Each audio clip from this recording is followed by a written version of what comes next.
Hello and welcome to Cricket News Down Under. This, of course, is our preview show as we build up towards the second test between Australia and India. It's the marquee event. It's the Boxing Day test.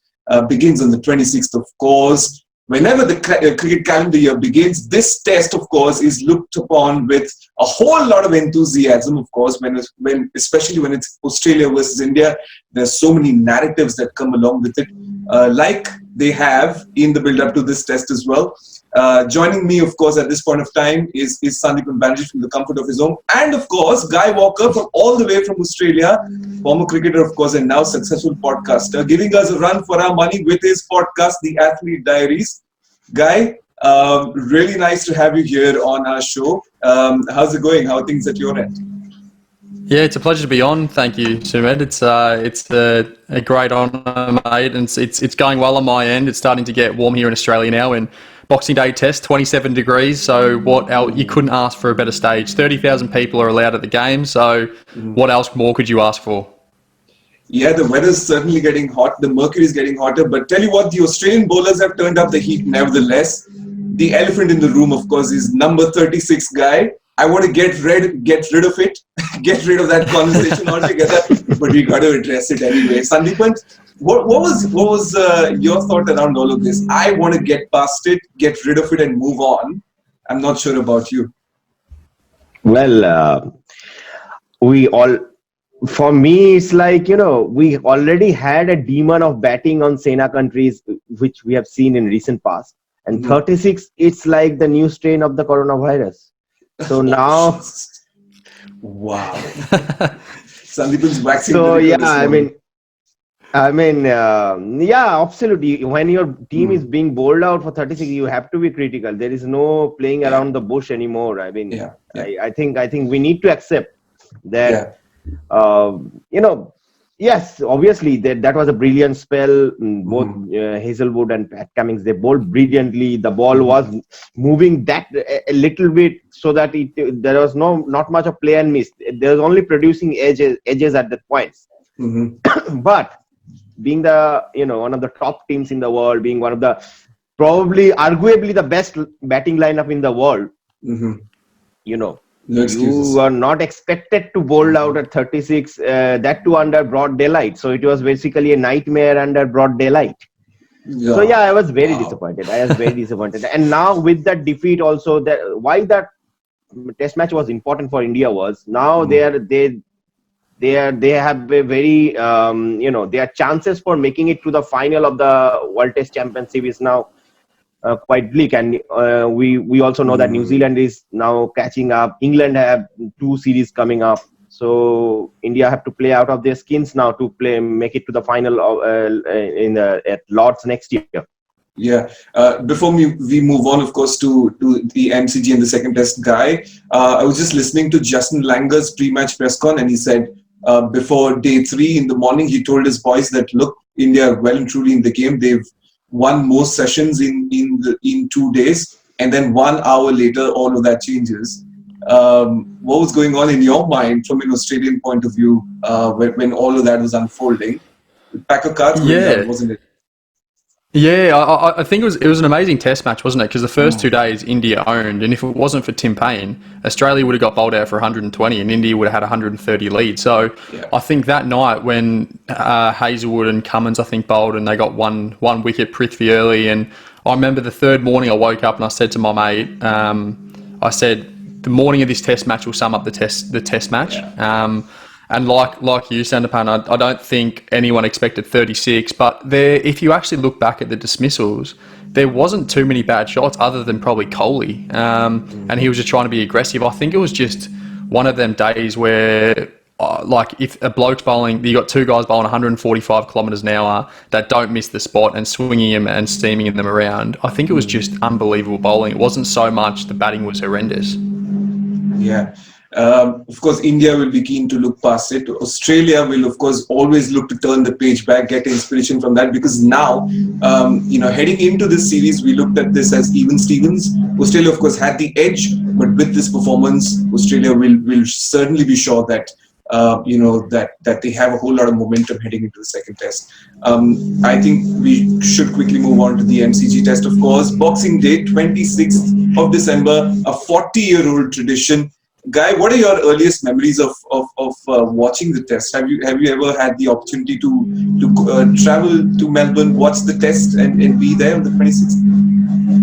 Yeah, I was lucky enough to actually 2 years in a row be 13th man. So that was an amazing experience, and got to be 13th man to some amazing cricketers. Watched Michael Clarke and Steve Smith get hundreds, and I sat on the boundary and run out drinks to them. And one of the series was against India, and it was just amazing because you don't see on TV all the chat out in the middle, but when you actually run out drinks out there, is that you've got blokes like David Warner that are still, during a wicket break, they're chirping and they're singing out and having a go at Virat Kohli, and Kohli's going back at him. So it's an amazing spectacle, and I don't think you can get many better days of cricket. Boxing Day Test match, it's got all the hype around it. Two best teams in the world at the moment, and I just hope India come out first day and make a statement. That's what I really would like to see. What can you expect from a visiting team perspective when you enter, the MCG? 95,000 people on a usual day, of course 30,000 now. What can you expect for a team that's struggling and heading into this test at this iconic venue? Yeah, it's incredible. Like, I played in front of 35 and 40,000 people, and that's a lot, and you can't hear yourself. But walking out to the ground of 100,000 people there, it's just absolutely unbelievable. Like, it's the atmosphere. You can't talk to someone 5 meters away. It's just an amazing time, and I think although a lot of the Indian players that haven't played in one are going to be nervous, it's one of those things that in life, to be able to walk out there would be an amazing feeling, and to make the most of it, enjoy it, and take it on. That's what I personally think, that no Kohli anymore. I love Kohli. I think the way that he goes back at the Australians is something that they've never seen before. And I really just hope Rahane or one of the Indian players takes it upon themselves to go out there, take the game by the scruff of the neck, and really have a crack at the Aussies. So I'm really looking forward to the way they come out first test match. Yeah, Sandipan, a number of notable absentees for India, of course, with Virat coming back to India. Shami ruled out of the series. But here's a very interesting stat. So this is the first time since 2013, since Virat, Rohit, Shami and Ishant have made their debut, that neither of them are playing. And these four gents have been the absolute pillars of Indian cricket for a very long time. Big pressure on Rahane, isn't it? Absolutely. A test of characters, test of skills, test of nerves. Lot of, this will be an ultimate acid test for the Indian team, I guess. Mm-hmm. The Boxing Day test. Yeah. But of course, he need to, as a captain, he needs to manage with the resources he have over there. And there are some quality replacements available.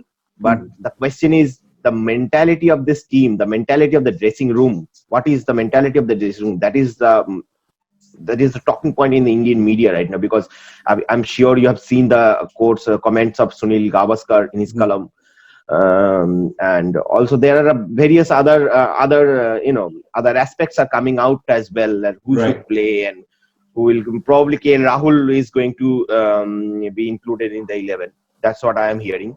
Mm-hmm. So I guess, but yes, I mean, now it's time for the Indians to show their mental toughness and mental character. Yeah, you're thrown in the deep end. More than a battle on the field, it will be a psychological battle. How India can go, bury the demons of that 36.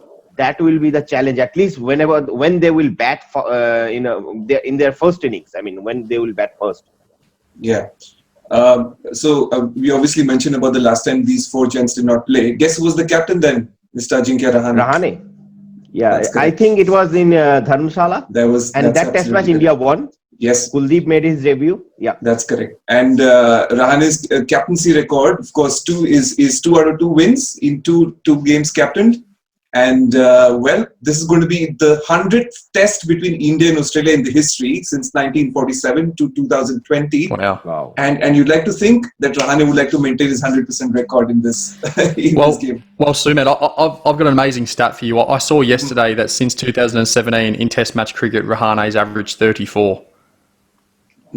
So I think it's time now. He's 30 odd years old. He's captain. Yeah. I think it's time that he starts taking on the Kohli role and people start relying on him, and you've got confidence in him to get 50s, to get 100s. He's got to be the man that they anchor around. But obviously at the start, they don't need to be losing a wicket in the first couple of overs like that's been happening so far with Prithvi. He needs to take the shine off the ball, whoever opens the batting, and give Rahane a little bit of a beckoning down at number 4, and hopefully he doesn't come in with the first 10 overs. Yeah, let's stick with India for a brief bit before we move on to Australia. Absentees, of course, and a number of players not performing. You'd like to think that Prithvi Shaw will not make it to the 11. There are calls for people to stick with him. There are calls for people to get rid of him and get in Gill. But Guy, who would be your replacements? To come in and add to that Indian batting lineup in the second test. Yeah, I personally think they should stick with him. His test record is incredible for such a young player. I think he's got a couple of technical issues at the moment. I speak about it a little bit. Ricky Ponting sums it up. Yeah. His hands are coming too far out from his body, and he's got to come back from cover to try to stop the ball knocking him over. So I think personally you've got to stick with him. But I really would like to see Shubman play. I think Rohit Sharma, if he's fit, will play. But I'd love to see. I love the way he goes about his cricket, Gill, and he's attacking, he's aggressive, and that's what they need. They need aggressive players against the Aussies. So personally, I think that'll probably happen. And the bowling, I've heard Saini probably will play. But you boys probably know more than I do. Sandipan? Yeah, I mean, first of all, Rohit, I don't think he will be playing because he's only available for the last 2 test matches. In the bowling front, yes, there are not enough replacements. They have to play Saini, I guess. Yeah. And I think KL will play most probably. Now the question is whether he opens the batting or whether he takes up in the bats in the middle over, because in white ball cricket now, especially in ODI, Bats at 5. He has started batting in the middle order. Yeah. Bats at 5. So, but in that, if by doing that, they will expose, maybe if someone like Shubman Gill comes up and open the innings, then they will expose a youngster against that, against that top-notch bowling bowling attack. So because in Australia, KL had 100 opening the batting as well.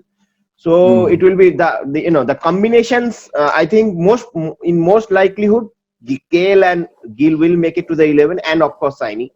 But whether KL will open or Gill will open, that is yet to be decided. Probably I'm looking forward to their pre-match press conference. Is there a place for the left-handed Rishabh Pant in this order? Because you look at it and you have a whole lot of right-handers. There's not a single left-handed batsman in this lineup. Do you think probably he will also play ahead of Riddhiman Saha, because Riddhiman Saha needs to score, needs to contribute with the bat, and that hasn't happened in recent times. Though Saha, to be fair with Saha, he was not India's preferred wicketkeeper when they go abroad. So in New Zealand, Pant played and he scored. He was not very impressive. Right. So I guess. So now, but desperate times, desperate measures. So I guess they will. So I guess they will play. Most likelihood they will play Pant ahead of Saha. Yeah. So actually, I'm also hearing from the net sessions of India that Ravindra Jadeja has bowled a lot of overs in the nets. So that will be an interesting scheme of things as well. Yeah. So, and Melbourne pitch, I think Guy will probably tell us a bit more about the Melbourne pitch, because in the last few Boxing Day tests which we have seen, there is a very dead pitch, and out of form, Alistair Cook scored a double 100 in a couple of years back. Yeah. So if there is something on that Melbourne pitch, then I will probably suggest India should go ahead with Jadeja ahead of Saini, because Jadeja will obviously add some batting in the lineup, and his bowling will be quite, this. I know playing 2 spinners in Australia, especially in Melbourne, might sound odd, but someone like Ashwin and Jadeja can make a difference. Maybe then in an inexperienced Saini. Yeah, Guy, your thoughts on the pitch at MCG? What kind of a bowling attack would you go with on a given surface? Yeah, it's a great question. I think apart from last year, the pitch, you're right, Sandipan, it has been a really, really dead pitch. But last year it was actually, I don't know if you saw the test match, but it was actually quite a good wicket. Yeah. It had a little bit of pace, a little bit of bounce in it. And the big thing this year, there's not been a lot of sport on it. So the MCC and the curators have had a lot of time to get it ready, and they're going to want a bit of spice in it. So I've got a feeling it might have a little bit of pace and carry in it. So I feel like India will play another quick, but I also do feel like they'll play Pant. They really do need that batting strength, and I think they're a little bit worried without Kohli. So I'd be shocked if Pant doesn't play, and I'd be surprised if they play two spinners. But at the same time, Ravi Jadeja does it all, doesn't he? He's an amazing batter. He's an amazing fielder. So he brings in not only one aspect, he brings in three aspects that can strengthen India's side. So it's a tough one. Yeah, it certainly is. We are looking at potentially 4 changes for India ahead of the second test. We're talking about 4 or 5 changes, and that just shows that India are definitely rattled by that performance in the first test, and that's how we're now talking about all of this. But on the other hand, Australia will definitely not look to make a lot of changes. That's evident from Justin Langer's press conference as well. He said, I would be courageous to make a change heading into the second test unless something happens to the blokes. But Guy, you'd like to think that he'd probably head into the second test with not a lot of changes because they're essentially happy with the team that's been out. Yeah, I was a little bit surprised, to be honest. I think from all accounts, I've heard one of my good mates, Will Bukovski, I've heard that he's fit and he's trying to get back to the second test. And what better opportunity could you ever play him? Play him in front of his home crowd. He's just come off 2 double hundreds and he's fit. And you've got Joe Burns who's struggling, Matty Wade who's probably a makeshift opener, and you've got Travis Head who's struggling. So I was a little bit surprised, but that whole adage of don't change a winning team, maybe he's going for that. But what better opportunity could you want to try to play Will, just coming off 2 double hundreds and in front of his home crowd? So I'm a little bit surprised. Tell us a bit more about Will. I mean, there's no better person to hear this from than you because you know him so well. There's so much hype about this young lad. I mean, we, of course, sitting in India, can only gauge as much. Yep. So tell us a bit more about who this lad is and what does he do best. Yeah, he's a little bit like a Prithvi. He's a little bit like a Sanju. When you played against him as 13, 14-year-old, you knew they were going to be special. He's had a lot of concussion issues. That's why he hasn't played for Australia yet. So, but saying that, he's this year, every single time he plays Sheffield Shield, he gets hundreds, he gets double hundreds. And the thing with Sheffield Shield in Australia is that there's only 7 states, and in each team, it's pretty much half an Australian side in each one of them. So to be able to score 2 double hundreds on trot is quite an amazing accomplishment. So amazing player, knows his game already, very young but very wise, and he knows the MCG so well. So I would have loved to have seen him play. I'm still a little bit baffled about Joe Burns. Like he came into the first test averaging 7 in 12 hits, and he didn't look likely the first innings, and he got 50. Yeah, he got 50 not out second innings, but the game was over. So I think he's a little bit lucky still. But saying that, I'd love to see Will play. Amazing player, and watch out for him. Yeah, that calls for Warner Pukovsky being the new opening partnership, isn't it? And you'd like to think Warner's, of course, not available for this test, which is a blow. You'd like to say, I mean, but if you have Will, you play him. You never know. Could be mind games. Very well from Justin Langer. Yep. Mind games. You never know. Yeah, you absolutely never know. Guy, what do you make of this Australian side as a whole heading into the second test? What are the key areas that you're looking forward to? That you want to see from Australia in the second test? Yeah, I think the big one will be just how Australia come back first day. And, a Justin Langer team, they're going to come out, they're going to be brutal, they're not going to give India a thing, and they're going to be very high on confidence, and especially their bowlers. Like the bowling attack is, I was looking at another statistic yesterday, these 4 bowlers have played in 16 test matches, and Shane Warne, Gillespie, Glenn McGrath and Brett Lee played in 16 test matches together as well. And the 4 bowling now have a much better record together than them 4. Wow. The greats of the game. So it's quite incredible. And it makes sense, doesn't it? You've got 3 blokes that bowl 140 to 145 kilometres an hour that don't miss the spot. So I keep saying it at the moment, but the first day, I really, really want to see India make a statement, because if they come out and they really do struggle, I've got a feeling that it could be a whitewash and Australia run over the top of them. Yeah. I think it's a great opportunity though for Indian cricket to show, for a couple of players to put out their hand and say, you know what, we don't have to rely on Virat Kohli here. We are a team. We're one of the best teams in the world, and we don't need him. So I would love to see that happen, and I don't know who it's going to be. I'd love to know, who do you think needs to put their hand up? Obviously Rahane, but is there any other player that you think, geez, he'll put his hand up and he needs to have a good game? Yeah, probably Pujara for me. Sandipan, what about you? I think it has to be Pujara. Has to be Pujara, has to be Rahane. I mean, these two, India will be looking forward to him, and I think they can take a leaf out of Australia's book. Last year India played Australia in Australia. There was no Steve Smith, but people like Khawaja, they did well. Other Travis Head did well. So they even won the Perth Test as well. So I guess it is all about showing character, which I have already mentioned. And there are skills. There's no doubt about that. That there are quality replacements available at this point in the Indian dressing room. But when it comes to the subcontinent teams, they are all about, after being bowled out for a low score. I have seen this in this team, because like in England also, when they were bowled out, they did pretty badly at Lords.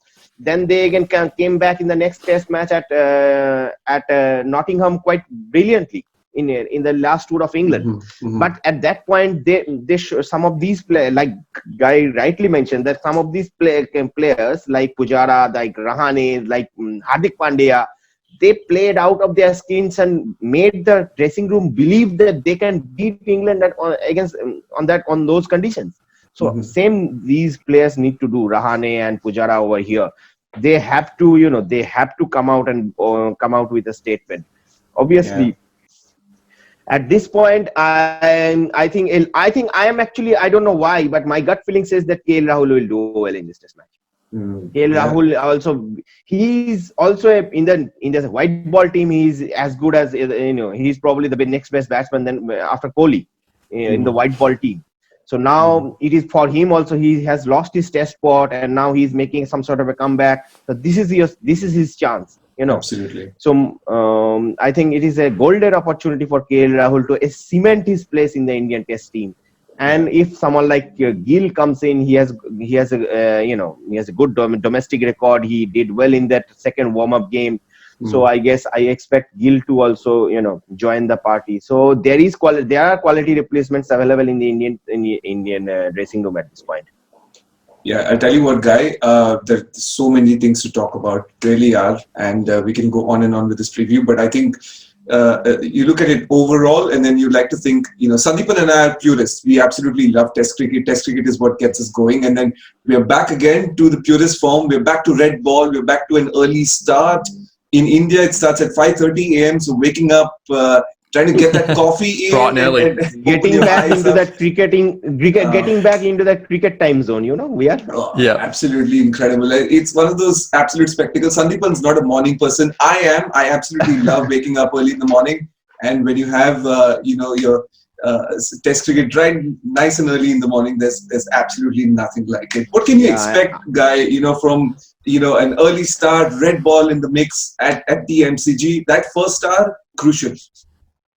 But yeah, crucial, especially 27 degrees. I've heard it's going to be hot and no cloud in the sky early in the morning. So massive toss to win, isn't it? It's going to be a huge toss. So I think it's going to be flat, but I would love to see the groundsman leave on a little bit more grass. So the ball might just carry a little bit. So I'd love to see Saini come in and be aggressive. That's what I loved actually from the India bowlers the first innings, is that they actually were quite intimidating to Australia's lower order. So like I keep saying, I want to see some aggression. I want to even see if Rahul plays, it's a big opportunity for him. So it's going to be an amazing first day. I hope India wins a toss, and I hope they dominate. So it evens up the Test match, and we're in for. And I'm like you, purist Test match cricket. This is a proper Test match. So what else could we want? Let's make it a proper Test. Yeah. We were talking about the white ball series being a mere formality. A little harsh on those formats, of course, but hey, this is the Border Gavaskar Trophy, the big ticket event. 4 big test matches. The first one out of the way. Our eyes on the second, and cricketnews.com will, of course, be around to bring you the best.